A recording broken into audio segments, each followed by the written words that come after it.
All righty. Shalom, shalom, shalom, shalom.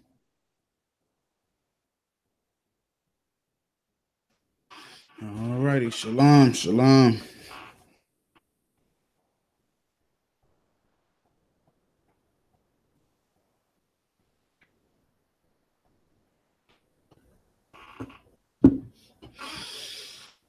All righty. Today's class is entitled 4th of July, the way that it should be spelled for you Israelites. 4th of July. Shalom, Sister Adira. Shalom. All right, it's entitled 4th of July. I'm gonna touch this history tonight because tomorrow is the wicked celebration of the 4th of July, and you Israelites amongst the four corners of the earth should not be involved with this day whatsoever. It has absolutely nothing to do with us. So I'm gonna go into it. I'm gonna break it down for the edification. I pray everybody takes heed to this, because you will very well be punished for celebrating this wicked day, as well with every other heathenistic day, right? Um,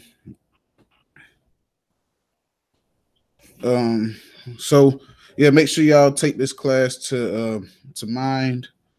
As a fact, let me do something real quick, and then we're gonna get right into it. Something I want y'all to see. Now we know we know what Jeremiah chapter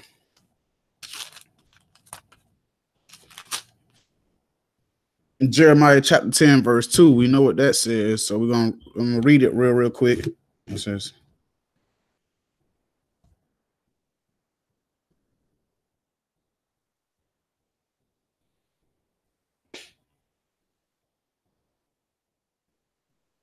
all right, Jeremiah chapter 10. I'm gonna read verse 1 and 2. It says, Hear ye the word which the Lord speaketh unto you, O house of Israel. So they're spoken to the house of Israel. And it says, Thus saith the Lord, learn not the way of the heathen, and be not dismayed at the signs of heaven, for the heathen are dismayed at them. For the customs of the people are vain. All right. So that's all we want, because we know this starts to go into Christmas, which is another pagan holiday. But the point that we want when it says, Thus saith the Lord, learn not the way of the heathen. Learn not the way of the heathen. Now, the 4th of July is a way of the heathen. That's the celebration day of the heathens. Also, why do we try to partake in those things? Because we violate this scripture here. The reason why we assemble ourselves and we want to join in hand with everything that Esau does is because simply we hate ourselves, and not only that, if it isn't that, we envy the oppressor. Well, the Bible says what? Let's go to Proverbs chapter 3. Proverbs chapter 3 and verse 31. I just want to crack the ice like that real quick.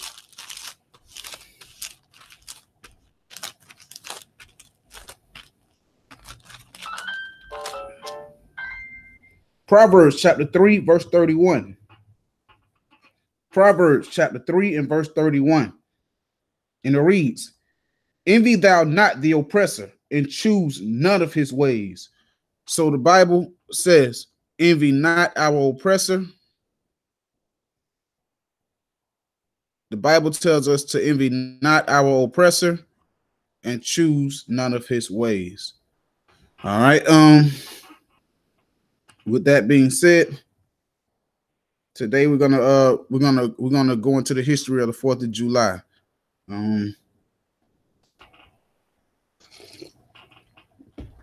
And based off that, you should be able to see that we have no business we have no reasons to be celebrating the 4th of July or being assimilated with that. Learning the ways of the heathen, envying thou oppressor. When it says envy not thou oppressor, it says and choose none of his ways. Don't be jealous of him. Don't. That's our problem. Everything they do, we want a part of it. It's like we like that little brother that wants to cleave around and do everything that we see that sees the older brother doing. Well, these are your enemies. These people, remember, anything that they are celebrating, 9 times out of 10, it has something to do with the destruction, the downfall, the misleading of you. So why celebrate your own destruction? Doesn't make sense. All right. So let's get into it. The 4th of July has nothing to do with us. As a fact, let's read the history. I'm gonna read a short piece of history concerning Independence Day, a so-called Independence Day. All right. Independence Day of the United States. Go to Wikipedia. It says Independence Day, also referred to as. I'll let y'all see what I'm reading. Let me see.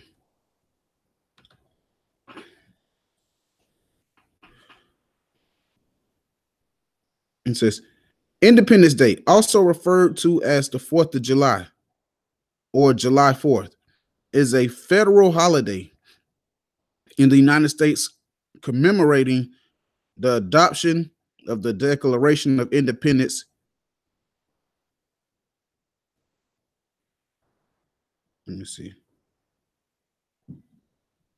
That's just to show y'all that I'm not making this up. All right, I'm gonna read it myself. Y'all don't have to read.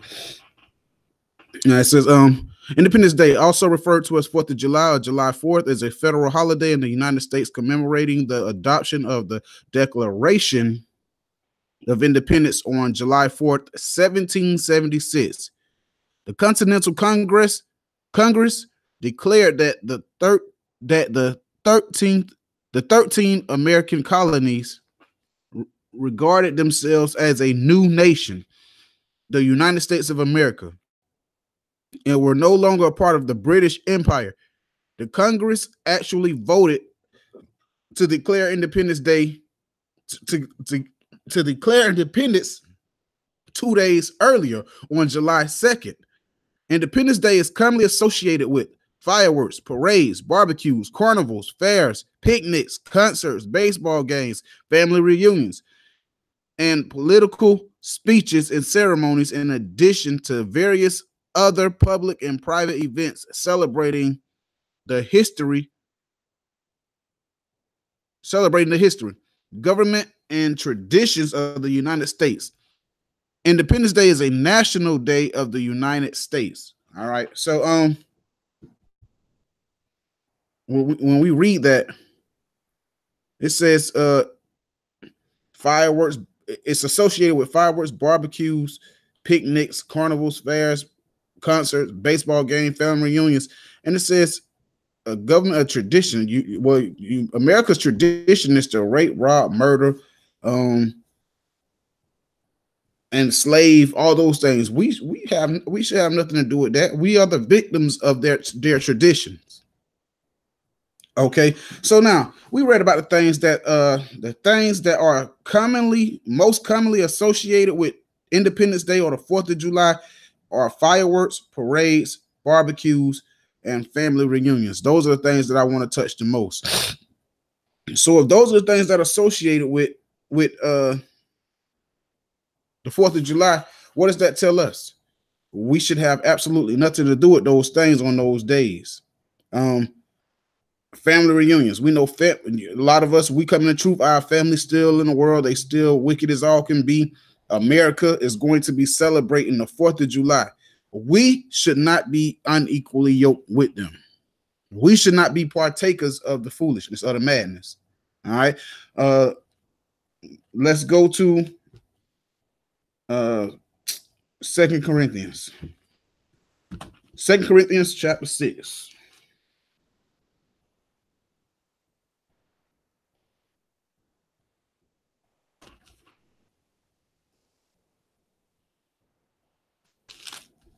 Second Corinthians chapter 6 and verse 14. 2 Corinthians chapter 6 and verse 14. And it reads, Be ye not unequally yoked together with unbelievers. For what fellowship hath righteousness with unrighteousness? And what communion hath light with darkness? Well, there is no fellowship between light and darkness. Light and darkness, they can't exist in the same place. We know light represents keeping the commandments and the laws, but let's just take it into a common sense thing. If you go into a dark room, if you cut the light on, the darkness goes away. You can't have the light on and have darkness. It's one or the other. Same thing with a believer. A believer and a non-believer shouldn't have fellowship. So be not unequally yoked. You know your families. You got some people that's tomorrow they're going to be celebrating 4th of July. You're not supposed to be in the midst of that gathering. That's a wicked gathering. Be not unequally yoked, meaning because some people may say, I'm not actually throwing a 4th of July barbecue. I'm not actually celebrating 4th of July, but you're in the midst of the people that are celebrating it. You are unequally yoked then. Some of you probably buy your done bought fireworks, you're gonna be popping fireworks, you're gonna be barbecuing, you're gonna be doing all those things. All those things, is there a sin in popping fireworks? No. Is there a sin in a barbecue? No. But the Bible, but on tomorrow, should you be partaking in those things? Should you be doing it? Absolutely not. No, tomorrow you should not be doing those things. You should be nowhere in the midst of any type of celebration or anything that even looks like it's celebrating or commemorating the 4th of July. Remember, the Bible says, and let's go to 1 Thessalonians 5:22. 1 Thessalonians chapter 5 and verse 22. That's what we're going to get.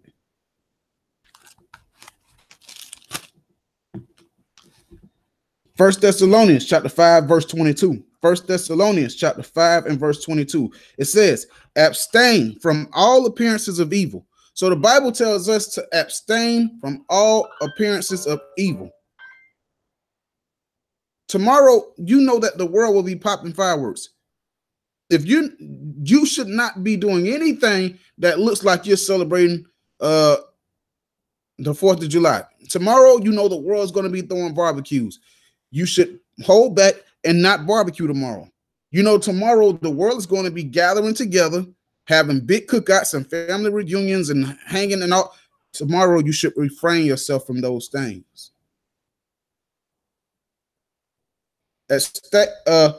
Abstain from all appearances of evil. So that means tomorrow you should look depart. You should be looking separate from the world.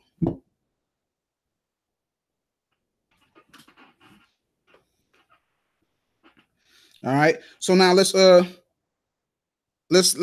go back and let's read a little bit more history real quick. I want to read some more real quick. Something else. All right. So 4th of July. When was it the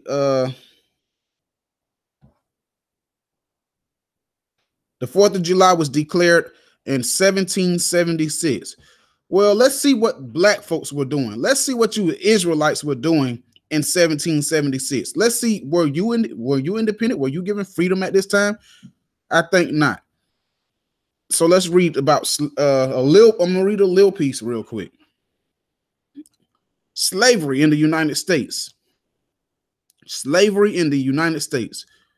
Slavery in the United States was the legal institution of human chattel enslavement, primarily of Africans, which we know that really means Israelites, but African Americans that existed in the United States in the 18th and 19th centuries. So if it was in the 18th and the 19th centuries and Independence Day was declared in 1700s, then you were still slave then. You were still a slave in so-called 4th of July, the Independence Day. So what the hell are you celebrating? It clearly wasn't your independence. But let's read on. It says that existed in the United States of America in the 18th and 19th century. Slavery had been practiced in British America from the early colonial days and was legal in all 13 colonies at the time of the Declaration of Independence in 1776. It lasted in some states until its abolition through the American Civil War in 1861 through 65, but we know that it really did not so-called end until 1868, some point around that time. So if you look at it, it says all of it was still going, slavery was still legal in the time of declaration in 1776, and it lasted all the way up to 1868 sometime. That means you were still a slave technically for about nearly 100 plus more years. You were a slave for nearly 100 plus more years after they declared the 4th of July, which was originally supposed to be July 2nd, but they, I guess, will have it happen and ended up falling on the 4th. Who gives a damn? It still has nothing to do with us. So if you were a slave all the way up to 1868 in the so-called Independence Day, the Day of Freedom, and all that stuff happened in 1776. Nearly 100 years later, over 90 something plus years later, you were still a slave. That has nothing to do with you. And let's not forget the millions of people that they beguiled. I mean, the many slaves that they threw out on the front line, and the slaves that they beguiled and told them if they fought, they would be free. And when they came back, they were still slaves. America, I mean, Independence Day of 4th of July is the commemorating of America becoming independent from British. Still Edomite, so that's a glorified thing for the heathens. It has nothing to do with you, because guess what? America still used your ancestors to build their country up for free. And guess what? We still forget that America beat the hell out of, robbed, raped, murdered our ancestors and took this land.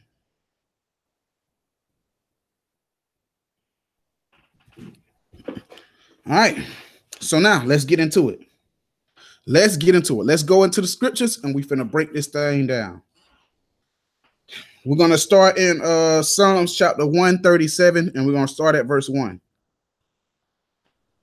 Psalms chapter 137 and verse 1. That's where we're going to start at. Follow along. Please pay attention. I'm going to give you a class. I want you to catch this and pay attention. You miss it, shame on you. Psalms chapter 137 and verse 1. Psalms chapter 137 and verse 1. By the rivers of Babylon, there we sat, yea, we wept when we remembered Zion. So this is talking about our forefathers when they were brought to the rivers of Babylon. What's the rivers of Babylon? The rivers of Babylon is America.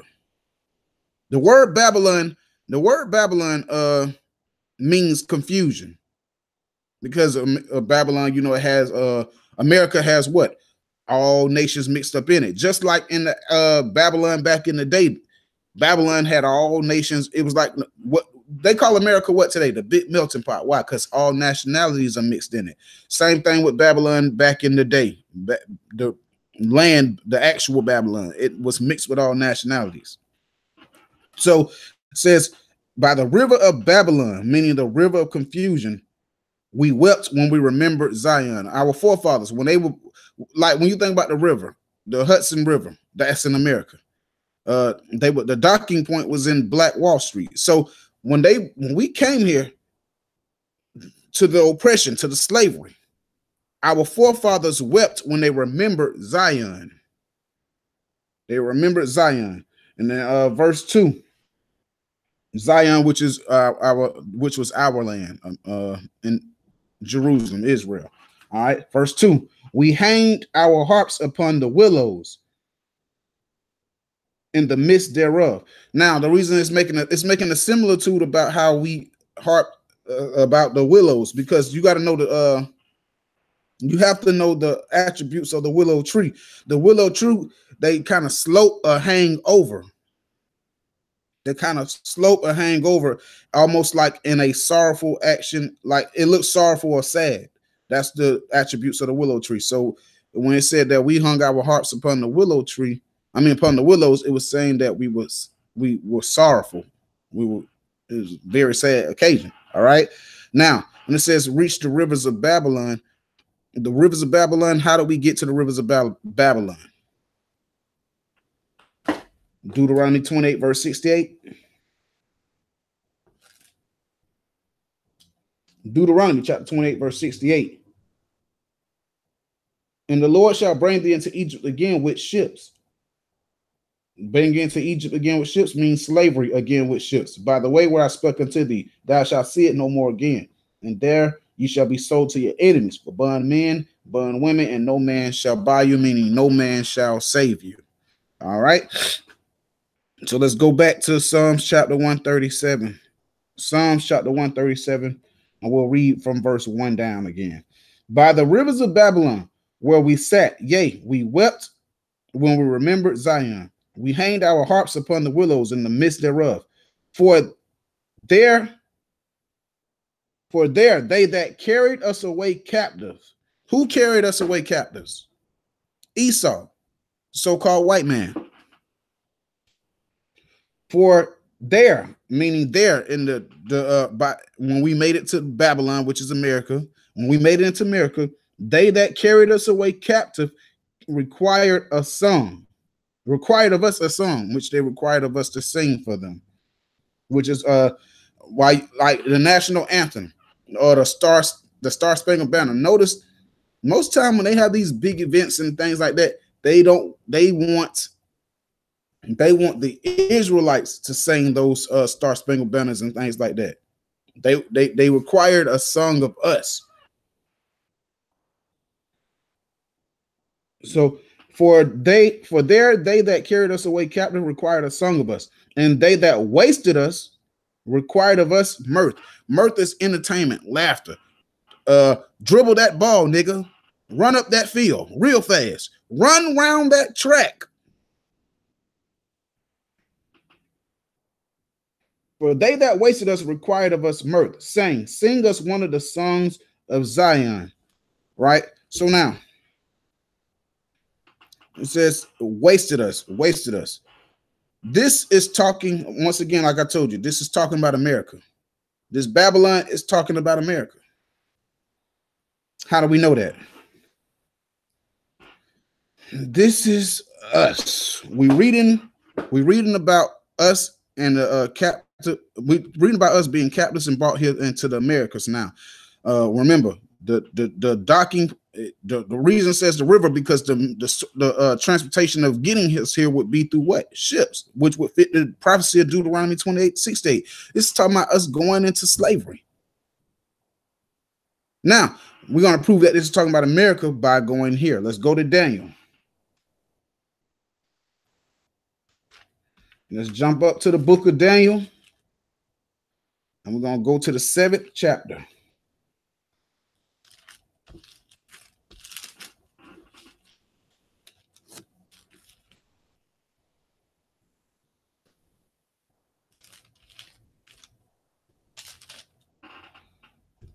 Daniel chapter 7, verse 8.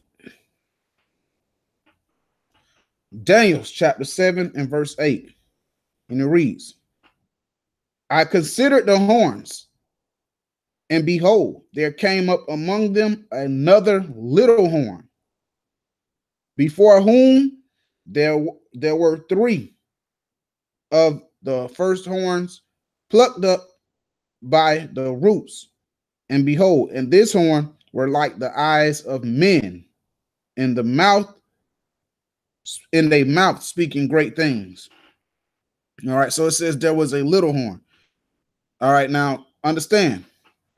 I want y'all to remember this because it's gonna, as we get to this point, it's gonna start to get a little heavier. So pay attention. It says, I'm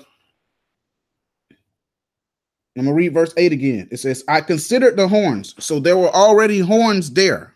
All right, now watch this. And it says, behold, there came up among them another little horn, before whom there were 3 horns. So before this little horn that we reading about now, there were already 3 horns. There were already 3 horns. All right. And then there came up a little horn, another little horn. Before there were 3 of the first horns plucked up by the root, and behold, and this horn there were eyes like of men, and a mouth speaking great things. Now the eyes, when it says like the eyes of men, is basically saying this little horn that came up, they saw great inventions. They saw great inventions that the other Europeans didn't see. So the other 3 horns were European nations. The 4th horn that came up was America. It was the horn that saw great inventions that the other Europeans did not see. They saw great horns that the other Europeans did not see. Because now you think about all the great inventions come from America. The last horn to rise up. And it's like this. All right. So when you think about it, when it says they saw things that the other Europeans didn't see, Where did the planes come from? America. The way to get to the moon, America. The Industrial Revolution, railroads and such like that. That all of that comes to all of that came from that last horn that rose up, which is America. So now watch this. Jump to verse 24. Now jump to verse 24, because what I want you to see is when we talk about this is going into independence. And I'm gonna say, because you remember, first you had the Spanish American, you had the Spanish American War, which was in what, 1898, and then you had the French American War, which was 1797 or 98 through the 1800s. Then you had the Independence War, which was 1775 through 1783, and then America declared independence in 1776. America declared independence in 1776. So now we're reading the buildup. When it says they were all rooted up, now you kind of get the concept, because this little horn that rose up, which was America, rose above them all. They became one of the great inventions. All right. So this is what Daniel was seeing in the spirit. Daniel was seeing the rise of America in the spirit. Watch. Jump to verse 24. Daniel chapter 7, verse 24. Daniel chapter 7 and verse 24. And the 10 horns out of his kingdom are the... Hold on, let me make sure. One minute. Jump to verse 24. All right. And the 10 horns out of the kingdom are the kings that shall arise, and another shall rise after them, and he shall diverse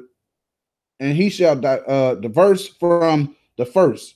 He shall diverse from the first, and he shall subdue 3 kings.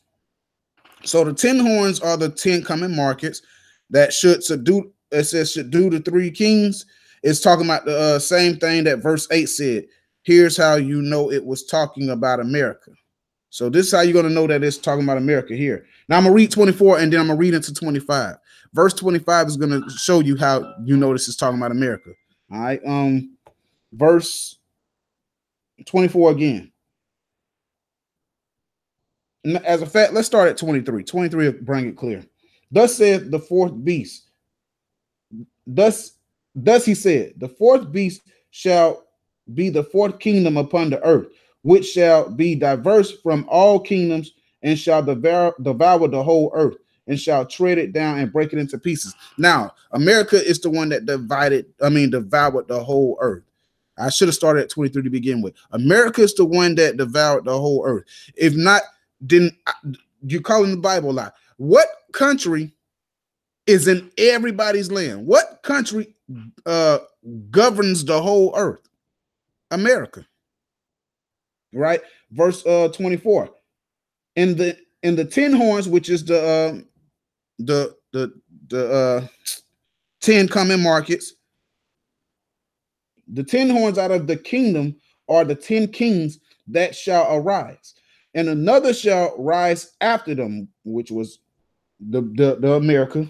And it says, and he shall be diverse from the first. He shall subdue the 3 kings, which is what verse 8 was going into.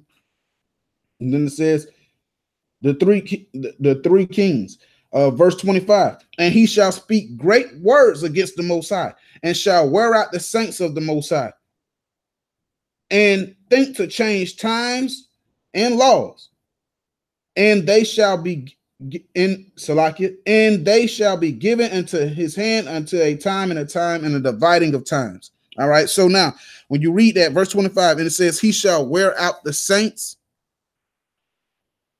He shall wear out the saints, as saying the same thing that is said in Psalms about how they were Psalms. When you read in Psalms, remember when we read in Psalms 137, when it said that they used the word wasted. They that wasted required of us mirth, wasted us required of mirth. That's what it's going into. When only thing it's saying the same thing. Only difference now, instead of saying wasted, it said that he will wear out the saints of the earth. When did the saints of the earth get? When were the saints of the earth wore out? In the time of slavery. In the slavery here in America, they wore out the saints. Now, an example of wearing out the saints. It's like you go buy a pair of shoes, right? And you wear those shoes until they wore out, until you can't even recognize what type of shoes they were or what kind of shoes they were. It's the same way they wore out us in slavery, because before slavery, when nations came upon us, they could see by our ways, our customs, the way that we lived, that we were the Israelites, the way that we dress, our marriage ceremonials. They could tell that we were the Israelites. When it says they wore out the saints now, you can't tell who the Israelites are. Why? Because we're not keeping the customs of the Most High God anymore. We the way we carry ourselves, we don't deal in God's law, statutes, and commandments anymore. They wore out the saints until the point where when nations come upon us, or we look at ourselves, we don't realize or see that we are the Israelites anymore.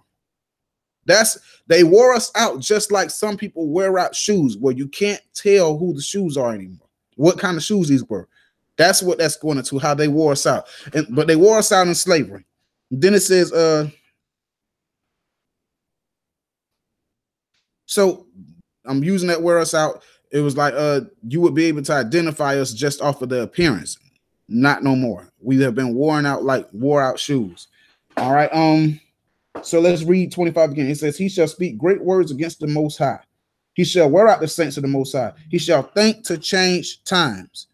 He shall think to change time. Does not America, do they not always change the time? They move times back and forth. You know what I'm saying? At one time of the year, it's dark at 9 o'clock. Another time of the year, it's dark by 6:10, 6:30. You know what I'm saying? That's him changing the times. Also, did he not change the beginning of months? What was considered the new moon? I mean, the new moon is the beginning of the months. Now he says it's this time. He changed the beginning of times. He changes the times, the high holy days, the beginning of the year. That's him changing the times. And then it says, so it says, he shall speak great words against the Most High. He shall wear out the saints of the Most High. He shall think to change times and laws. Did not America just give homosexual rights? He legalized homosexual marriages. That's him changing the laws of the Most High. And it says, and we shall be given into his hands. Talking about you Israelites, we will be given into the hands of this last kingdom, which is America. We will be given into his hand for a time, which is 100 years, a time, which is 200 years, and a dividing of time, meaning another 100 years and a half. So it's saying that we will be given into their hands for a total of 350 years. That was our slavery in the fields, at least with the yokes of iron. All right. So it says he will wear out the saints, change the time, and change the laws of the Most High, and we will be given into his hand for 350 years. So now let's explain the fourth beast and Daniel. Let's explain the fourth beast, because Daniel gives you the prophecy of the beast, right? But he never explained the fourth beast, because at that time it was not shown to Daniel. So now let's go see what the fourth beast was. Let's go to Second Esdras real quick. Second Esdras chapter 12.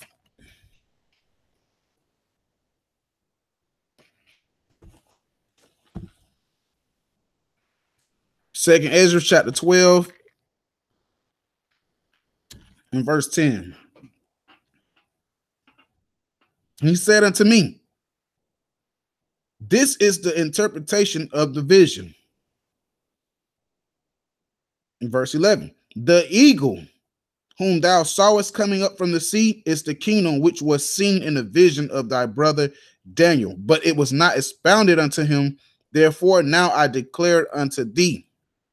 So the beast that Daniel was seeing, the reason why when you read about the vision of Daniel, he saw the lion, he saw the bear. The lion represented I believe it was Britain. The bear, I believe it was Persian Medes. It's something like that. He never expounded what the fourth beast looked like, because the fourth beast was not given to the interpretation of the fourth beast was not given to him at that point in time. So now we read in Esdras what that fourth beast was. Let's read it again. Second Esdras chapter 12, verse 10. And he said unto me, this is the interpretation of the eagle. Salakia, this is the interpretation of the vision. Verse 11, the eagle whom thou sawest come up from the sea is the kingdom which was seen in the vision of thy brother Daniel. But it was not expounded unto him. Therefore, I declare it unto thee. Now, that's clear cut. Now there's no getting around it. You know that fourth beast is talking about America. There's no getting around it. You know that the beast that Daniel was seeing that he did not explain is America. Pull out your dollar bill, look at it. I'm quite sure you're going to see that America symbolizes itself as the eagle and as the bald eagle, to be exact. The original quarters on the back of it was a bald eagle. When they landed on the moon, it said the eagle has landed. America expounds it. America symbolizes itself or exalts itself as the eagle. Verse 13, behold, the days will come that there shall rise up a kingdom upon the earth, and it shall be feared above all kingdoms that were before it. So it says they would rise up and be feared above all kingdoms that were before it, because every kingdom fears America. America is the kingdom that had America gained more fear than any other kingdom that existed before its time. All right. No other kingdom has covered the face of the earth like the America. All right. So now jump back. We're going to second Esdras, jump back to chapter 11, and we're going to read verse 40. Jump back to second Esdras, chapter 11 and verse 40. And the fourth came and overcame all the beasts that were past, and had power over the world with great fearfulness, and over the whole compass of the earth with much wicked oppression. And so long time dwelt he upon the earth with deceit. So the fourth beast came is still talking about the beast that came up in Daniel's vision that he had no clue of, which we found out now is America, which was symbolized as the eagle. And it says, he dwelt the he overcame every other beast, because his kingdom, once again, America is the most feared kingdom of them all. He gained more fear and more power and covered way more than any other kingdom before it. And it says that they and had power over the world with great fearfulness, and over the compass of the earth, which with much wicked oppression. And it dwelt upon the earth. I'm gonna just get to the point. And so long time dwelt upon the earth with deceit. America right now dwells upon the earth with much deceit. Now, the wicked oppression is the oppression that they've done to every nation, but it's specifically talking about us, the nation of Israel. They wicked oppression.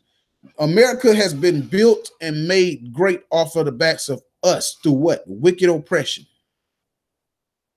Then it says that he dwelt upon the earth with deceit. Now I'm gonna give you a level of deceit that can't be matched. Imagine, think about the level of deceit. I'm gonna use something that one of my old deacons brought out. Well, he's still a deacon, but I'm no longer a part of it. He said, think about it. For somebody to kill a nation of people, then build a church on top of them and tell you to come in and learn about God and serve God on top of these people dead body. Think about the level of deceit, and people in these churches and really think that they are learning and really think they are worshiping God on top of the dead bodies of people.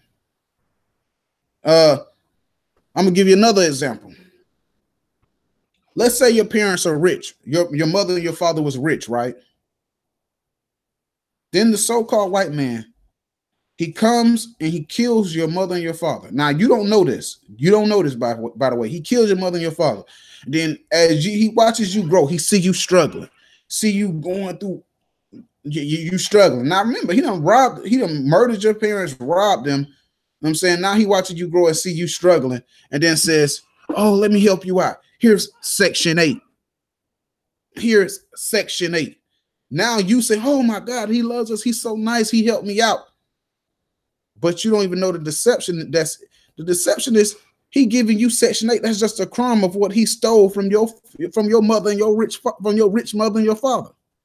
The same thing with America today. They stole this land from our ancestors, from the Israelites. And then they give you a crumb, give you Section 8, and you think that these people care about you. They give you food stamps, and they act as if they're doing you a service, as if they're helping you.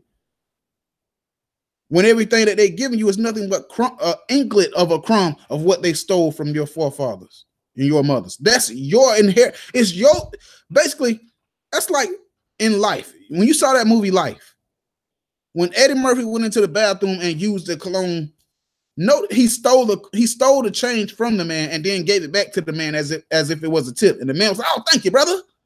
He thought he really received a tip. That really he just stole his money and then gave it back to him.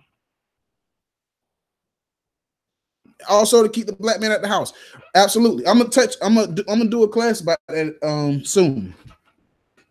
So think about the level of deception that's in that. That's how America dwelt upon the earth with great deception for such a long time.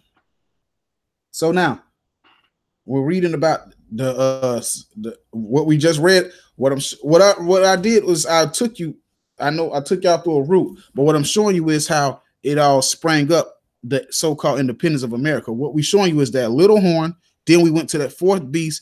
Now we're going into that kingdom that's diverse from any other kingdom that was before it, which is America's independence from the other nations, but mainly Britain. All right. So now we at the last point of the independence, the separation part. Let's go ahead and get it. We at the last point of that, and then we're gonna touch it. We're gonna touch a couple more scriptures, and we're gonna get out of here. Let's go to Revelation chapter 17. Revelation chapter 17.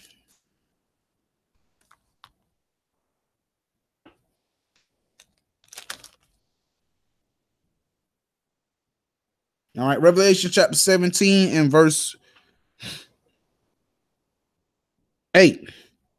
In Revelation chapter 17, verse 8, the beast that thou sawest and was not, which is America, the beast that Daniel had saw, the beast that they saw, but was not currently standing or currently in rulership. It was because at the time when Daniel saw the vision, America wasn't up and running yet. America hadn't split out yet. He just saw the prophecy of what was the vision of what was going to happen, that beast that was going to rise up. So when it says in the beast that thou, when it says that in the beast that thou sawest, it's talking about America, which was not currently in power or in standing yet, and shall ascend out of the bottomless pit, shall go into perdition. When it says shall go into the perdition, it's talking about the future state, the prophecy of America. That's America's overall judgment. That's America's overall outcome. That's the last result of America. America's going to go into perdition, meaning destruction. It says, the beast which thou sawest and was, the beast that thou sawest was and is not, shall go out of the bottomless pit and shall go into perdition, that they that dwell upon the earth shall wander, whose names are not written in the book of life, or in the foundation of from the foundation of the world, when they behold the beast that was and is not yet is. Wisdom, the seven heads are the seven mountains which the woman sitteth which the woman sitteth. Now we know what's the seven heads of America. I said America.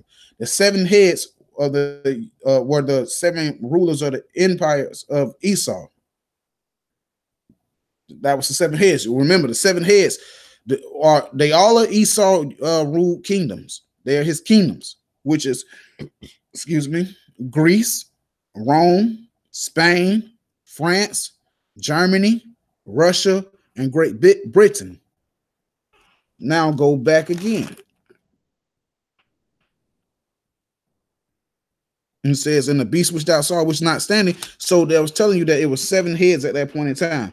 The eighth head had not fully emerged yet. All right. So now, that was Revelation 17:8. Let's go back real quick. I want to make sure I make this clear. Who is this kingdom that we're reading about here? Verse 5 is going to let you know that it was America again. Revelation 17:5. Revelation 17:5. And upon her forehead was the name written, Mystery Babylon the Great, the mother of harlots, abominations of the earth. So upon her forehead was written, Mystery Babylon. The reason it's called Mystery Babylon because they dwell with deceit. They dwell with deceit. When we read about the wickedness of America, when we talk about America, a lot of people say, no, it can't be this place. This place is great. That's why they call it Mystery Babylon the Great. The reason why it's called Mystery Babylon, because the mystery is our people will never get that the Bible was talking about America. The great is because what do they call the greatest country in the world? America. But the Bible says the mother of harlots and abominations of the earth, because this place is the most abominable place on the face of the earth. All right. So we read Revelation 17:5. Now we jump to Revelation chapter 17, verse 11. Let's jump to verse 11. Now, remember, I told you, we've already saw that what? We've already saw that there was seven, there were seven existing, and then there's a one that was not expounded on that came up out of the bottomless pit that would make 8 heads. Now that we know the 7 heads, which was once again Greece, Rome, Spain, France, Germany, Russia, Great Britain. The 8th head is going to be America. Let's jump to verse 11. Let's read about it. In the beast that was and is not, even he is the 8th and is of the 7th and goeth into perdition. Once again, when it says goeth into perdition, it's telling you that America's final state is damnation, destruction. That's America's future. That's the prophecy, the end of America. But notice it said is the 8th head, which is of the 7th. So now the Bible is proven itself to be the only true book on the face of the earth. Because remember, what was the 7th head? Great Britain. The 8th head, which is of the 7th head, is America. Which country did America declare independence from?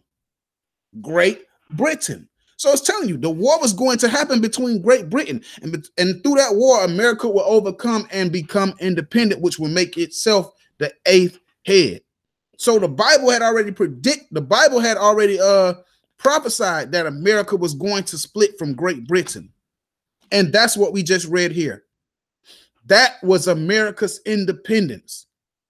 When that 8th head from the bottomless pit had that, when America and Great Britain had the war and America won and finally became independent. That is the prophecy that we read here. That's America's independence. The war between Great Britain and America becoming its own kingdom. No, that has nothing to do with us, because what did America do with their independence? They enslaved the hell out of us. And what did they do? They made us build up their country. Well, they made us build up a country and they got rich off our backs. So now that's the Independence Day. That's the independence, America from Great Britain. All right. So now let's touch a couple more scriptures and we'll get out of here. So now we can leave independence part alone because we've already, through the scriptures, we broken that. All right. So let's move on. So now we've been deceived. So now that we understand what Independence Day is about, what the independence is, we have no reason to. The reason why you see people still celebrating the 4th of July is because a lot of our people really believe that they are American. Why? Because their identity have been stripped from them. Their identities have been stripped. So the reason why people celebrate 4th of July is because they have no idea of who they truly are. And the reason why they'll continue to celebrate it is because they reject the words of the Most High. They refuse to do what's written. Thus saith the Lord. So now, the reason our people celebrate the 4th of July is because they really believe that they are Americans. Why? Because their nationalities have been stripped from them and their customs have been taken from them.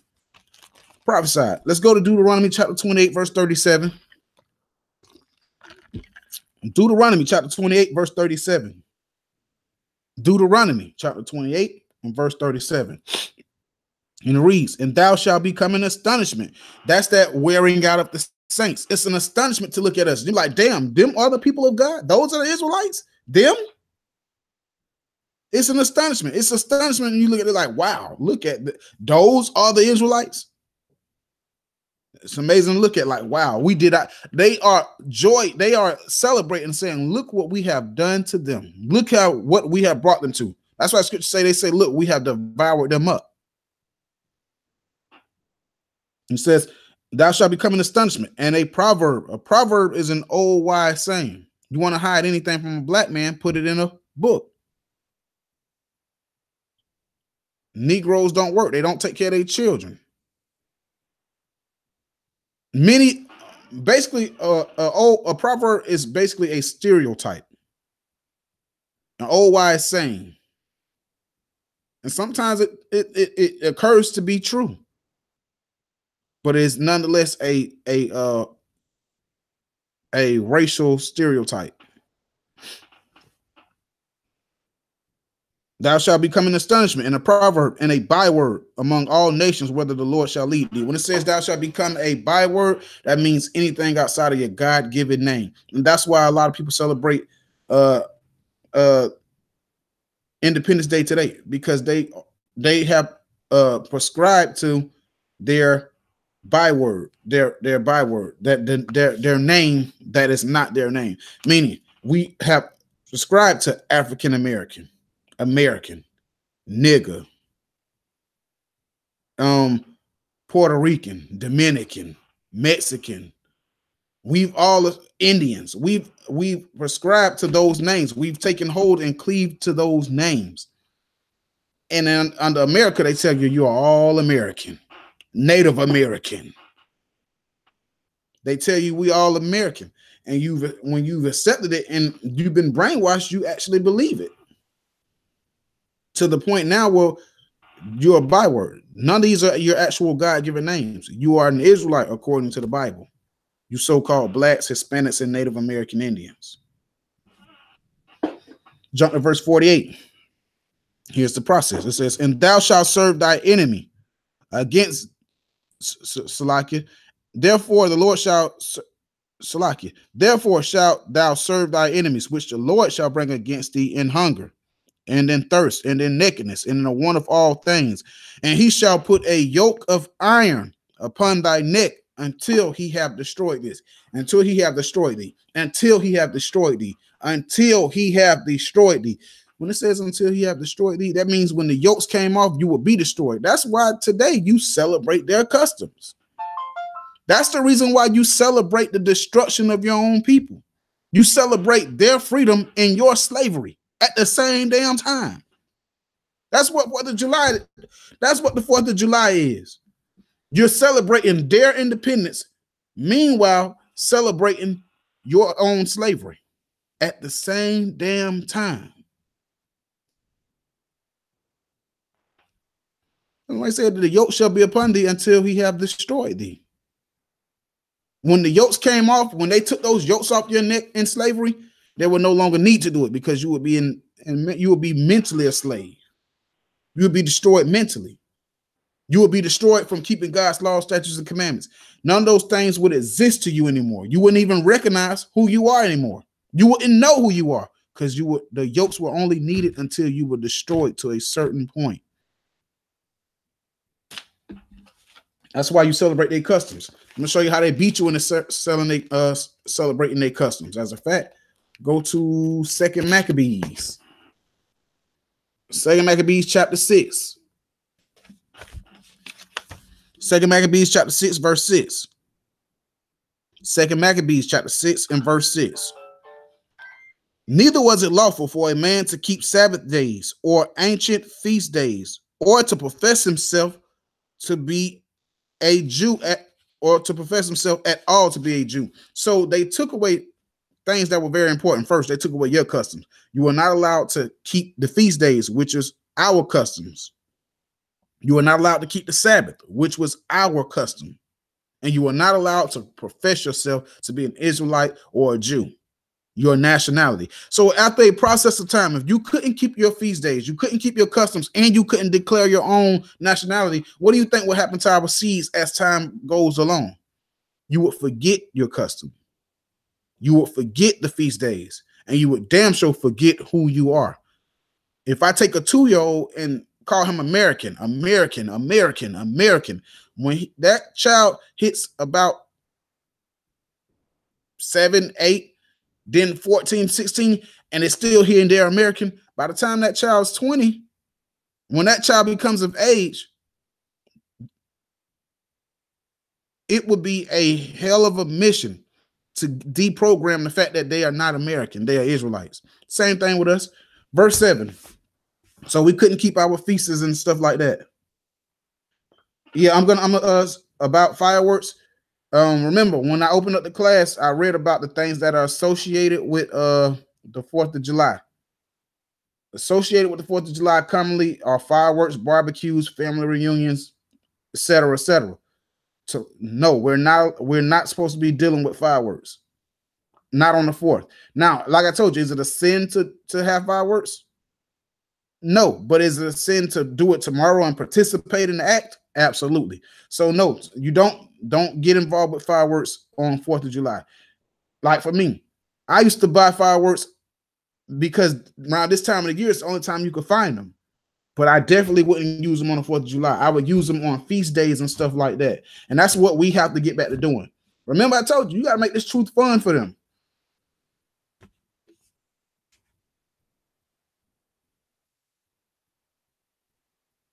Oh, was it fireworks back then? Okay, I'll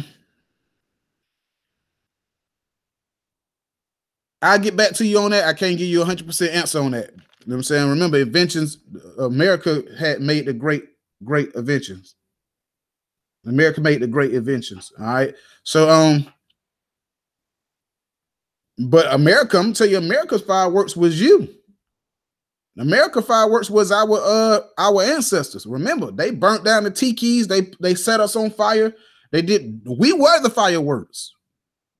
We were the fireworks. If you want to be realistic, you were the firework. Your forefather was the firework. Your foremother was the firework. All right. Let me finish that. So they took away your customs. They took away your heritage, and then they took away your name. And this is what they replaced it with. In the day of the king's birth, every month, they were brought by bitter constraint to eat of the sacrifices. And when the feast of Bacchus was kept, the Jews were compelled to go into procession to Bacchus carrying ivy. So they made you celebrate birthdays. Okay. Well, glory to the Father. We working in the spirit. So we were forced to celebrate birthdays and eat of sacrifices and go to parades of wickedness, which is things like that. And it says, and moreover, there went out a decree in the neighbor cities of the heathen by the suggestion of Ptolemy against the Jews that they should observe the same fashions and be partakers of their sacrifices. So we were forced into keeping all their wicked ways and fashions, right? And it says, and and whoso would not conform to the manner of the Gentiles should be put to death. Then might a man have seen the present misery. So we were forced into keeping all of their wicked ways, all of their traditions, all their things, and identifying ourselves under Greek or Gentile names for nationalities. That's how you became American, a Puerto Rican, all those things, Indians. That's how you became those things. That's how you became one that celebrates birthdays, Thanksgiving, 4th of July, all their wicked customs, Sunday churches and stuff. That's how you became a person. That's how you became that. That's how you became a part of that.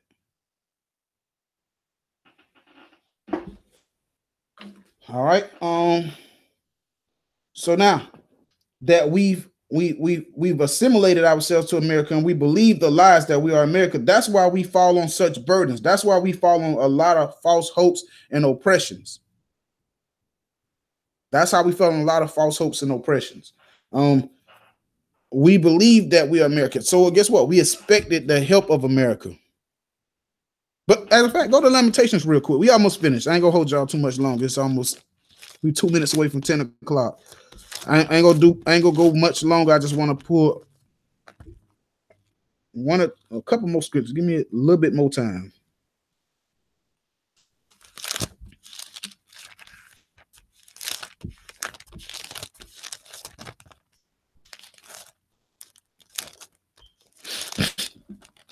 Lamentations chapter 4 and verse 17.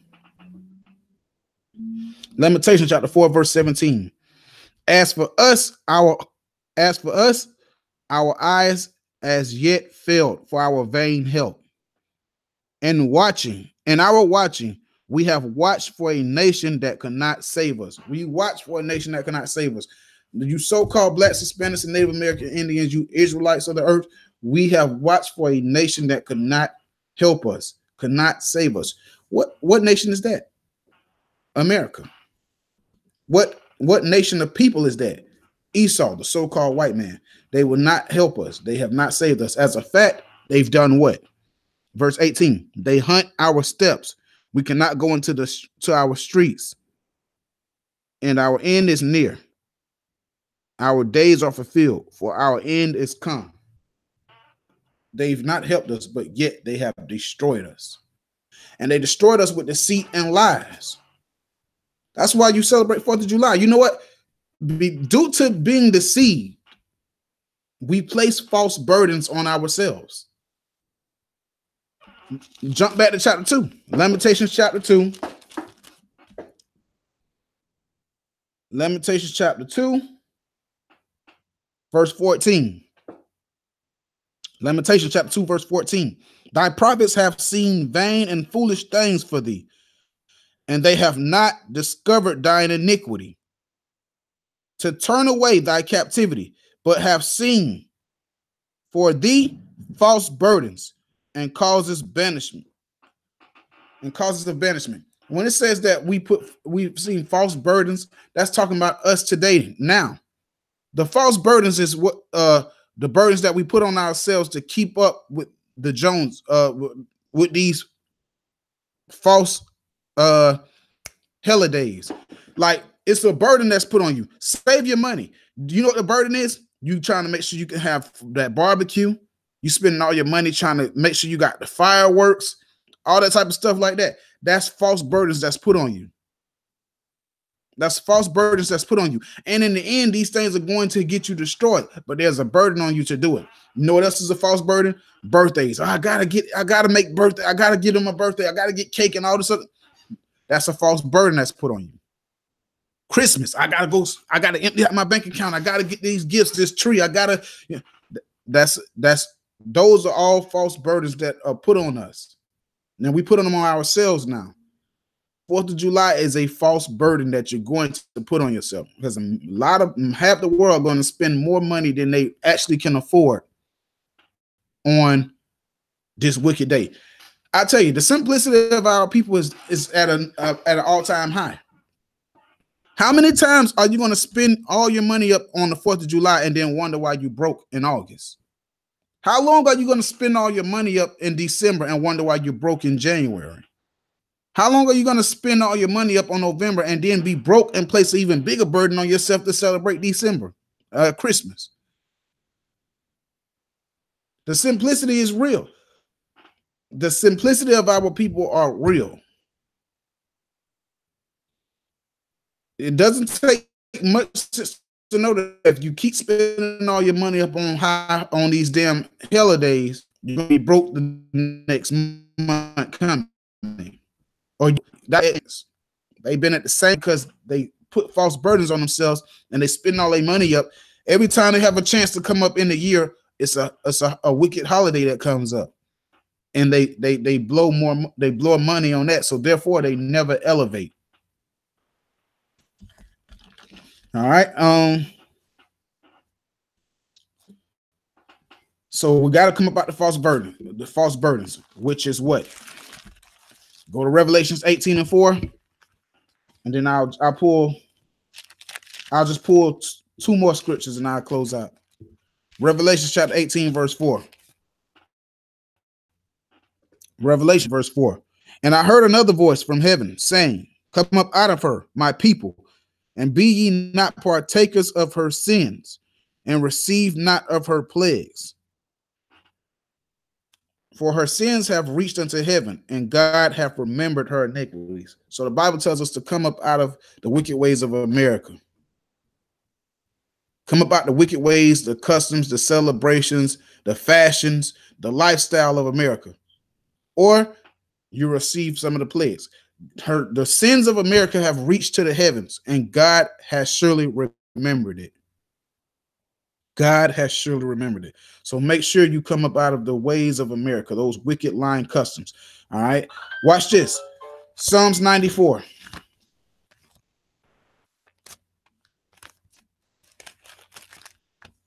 Psalms 94 and verse 20.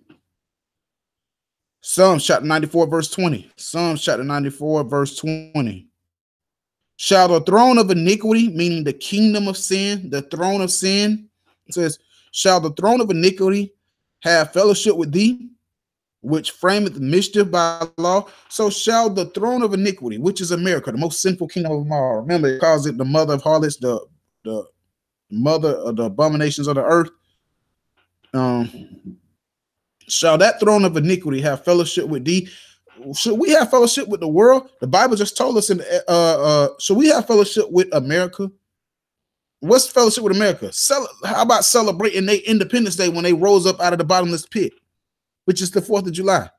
That's one of the biggest ways you can have fellowship with the throne of iniquity. It says, shall the throne of iniquity have fellowship with thee? The answer is hell to the no. Which frameth mischief by law. When it says frameth mischief by law, America, the people of America, you think they haven't read this Bible? They know we're not supposed to do this, they're not supposed to do that, but they will create laws. They frame up laws that will keep you in the midst of sin. They frame up things that will keep you in the midst of sin. How? Independence Day is a national holiday. Everybody should celebrate the 4th of July. Pop you some fireworks. Eat you some barbecue, family reunion. This is family time. They frame that mischief to keep you in the midst of the sin. Because now what happens? Around this time of the year, everybody want to see fireworks. You looking out the window, watching the fireworks pop in the sky.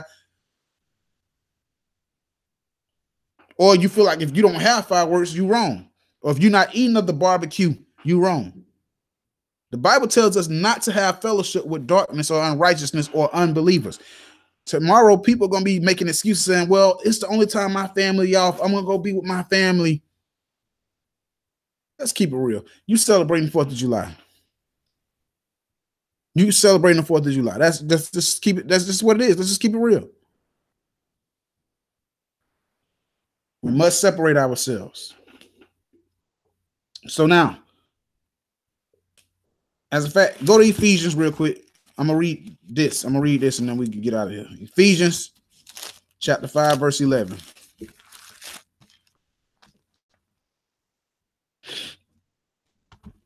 Ephesians chapter 5. As a fact, let's start at verse 6. Ephesians chapter 5, verse 6.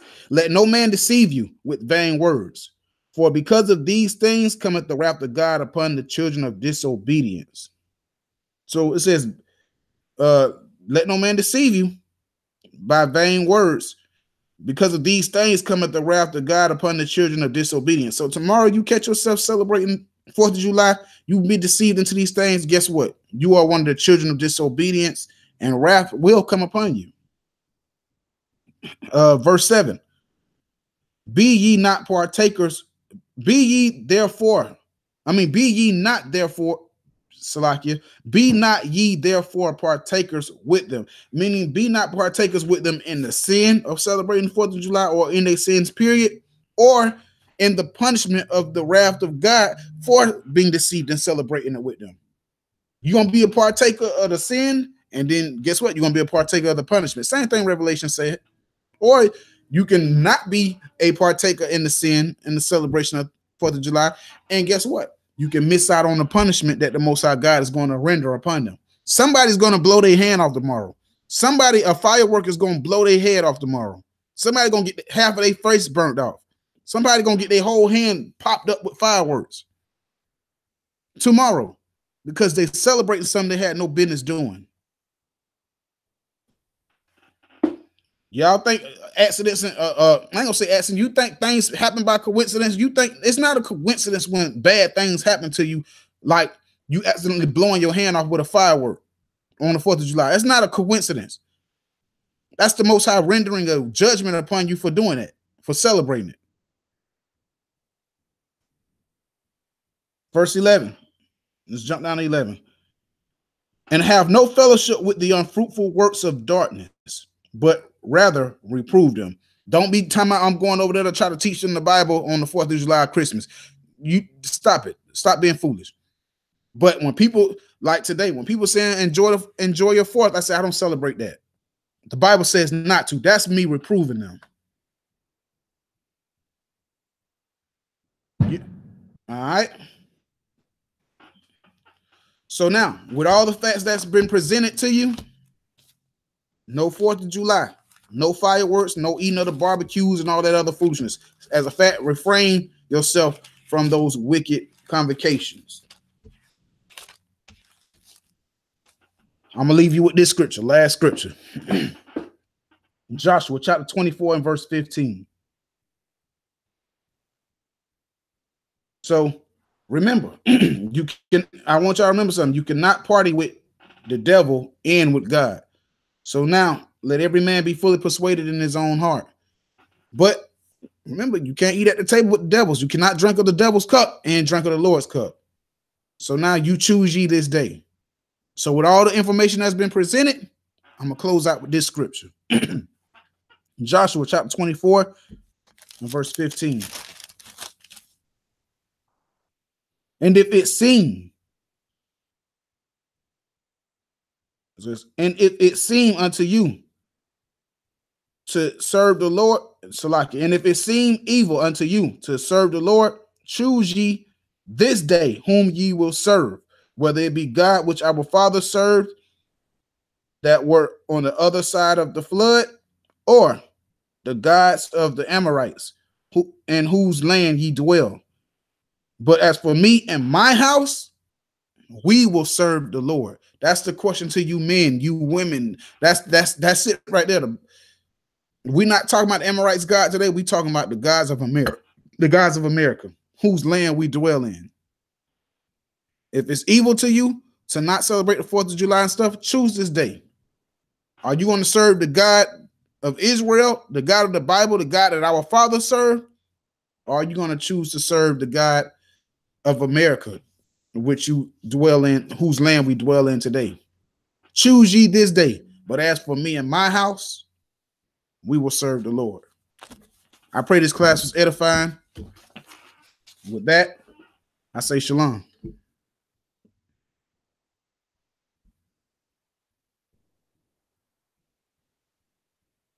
And by the way, everybody, you can read Matthew 26. I was just about to say you can read Matthew 26 alone. I'll go ahead and read it, I guess, since you typed it in the thing. Matthew chapter 26 and verse 6. Matthew 26 and verse 6. It says, now when Jesus was in the house of Simon the leper, there came unto him a woman having an alabaster box of very precious ointment and poured it on his head as he sat at meat. But when the disciples saw it, they had indignation, saying, to what purpose is this waste? For this ointment might have been sold for much or given to the poor. When Jesus understood it, he said unto them, why trouble you the woman? For she hath wrought a good work upon me. For you have the poor always with you, but me you have not always. For in that she hath poured this ointment upon my body, she did it for my burial. Verily I say unto you, wheresoever this gospel shall be preached in the whole world, this also that this woman have done shall be told for memorial of her. With that, I pray the class was edifying. I say shalom, shalom, shalom.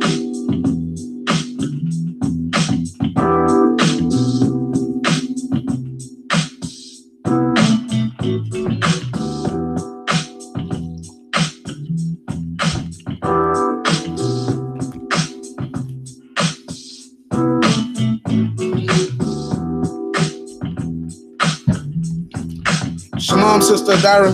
Shalom. Glory to the Father. Oh, yeah. Everybody that was joined in, I pray that we have you come back and join us again. Once again, I'm your host with the most, Commander Judea.